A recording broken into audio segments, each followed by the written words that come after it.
है कलिंग युद्ध आपने पढ़ा होगा, ईयर याद किए होंगे, लेकिन ईयर ही नहीं याद करना है, कुछ बातें हैं जिसको हम देखेंगे तो आपको ध्यान रखना। कलिंग युद्ध, कलिंग युद्ध, कलिंग युद्ध कब लड़ा गया? तो मैंने बताया विधवत राज्याभिषेक के 8वें वर्ष।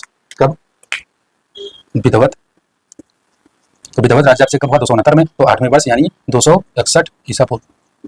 ये भी पूछा गया है कि अशोक के राज्याभिषेक के कितने वर्ष जो या कितने वर्ष पर जो है कलिंग युद्ध लड़ा गया था, तो इसको याद रखिएगा। तो इसको 8वें वर्ष 261 ईसा पूर्व में। अब इसका बात करें तो उल्लेख कहाँ मिलता है? इसका उल्लेख अगर बात करें तो कलिंग युद्ध का उल्लेख जो है, कलिंग युद्ध का उल्लेख स्वयं स्वयं स्वयं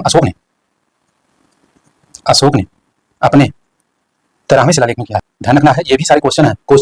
पूछा गया है कि कलिंग युद्ध का उल्लेख अशोक के किस शिलालेख में है, तो आपको ध्यान रखना है 13वें नंबर का जो शिलालेख है उसमें उल्लेख इसका मिलता है। कलिंग युद्ध होने के कारण क्या है?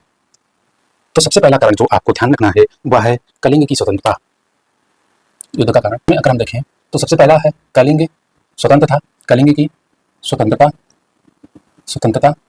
इसको याद रखिएगा। कलिंग की स्वतंत्रता, कलिंग स्वतंत्र था यानी अशोक का इतना बड़ा साम्राज्य, यानी अशोक के साम्राज्य या अशोक के नाक के नीचे कलिंग स्वतंत्र बैठा हुआ था। तो आपको ध्यान रखना है कलिंग की स्वतंत्रता ही इसका युद्ध का कारण बनी। पहला कारण ये है। दूसरा है कलिंग में हाथी दांत का व्यापार होता था।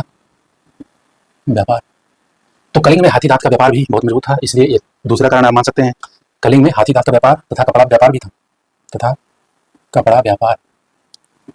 और बात करें जब कलिंग देखिएगा तो कलिंग आपका जो भारत के पूर्वी तट पे है, और बात करें तो यहाँ पे पूर्वी तट पे तो दक्षिण पूर्वी एशियाई देशों में, दक्षिण पूर्वी एशियाई देशों में यहाँ से व्यापार होता था। तो जो कलिंग पर नियंत्रण करेगा वो एशियाई देशों में क्या करेगा? व्यापार होता था, तो वो एशियाई देशों में व्यापार अपना मजबूत करेगा। तो ये भी कारण है।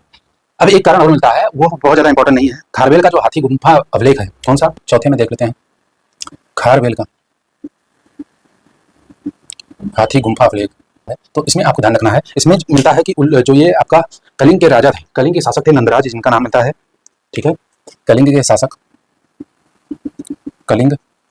के शासक नंदराज ने अशोक के पिता बिंदुसार का अपमान किया, ठीक है, जिसका बदला लेने के लिए जो है अशोक ने कलिंग पर आक्रमण किया। तो 261 ईसा पूर्व में हुआ था, ये याद रखना है। कलिंग के ये युद्ध के कारण भी मैंने बता दिए हैं। अगर बात करें तो कलिंग युद्ध में भयानक जनसंहार है या नरसंहार हुआ, उसके बाद कहा जाता है अशोक के हृदय में परिवर्तन आ गया। तो अशोक ने कलिंग युद्ध के बाद, आपको ध्यान रखना है, रणघोष के स्थान पर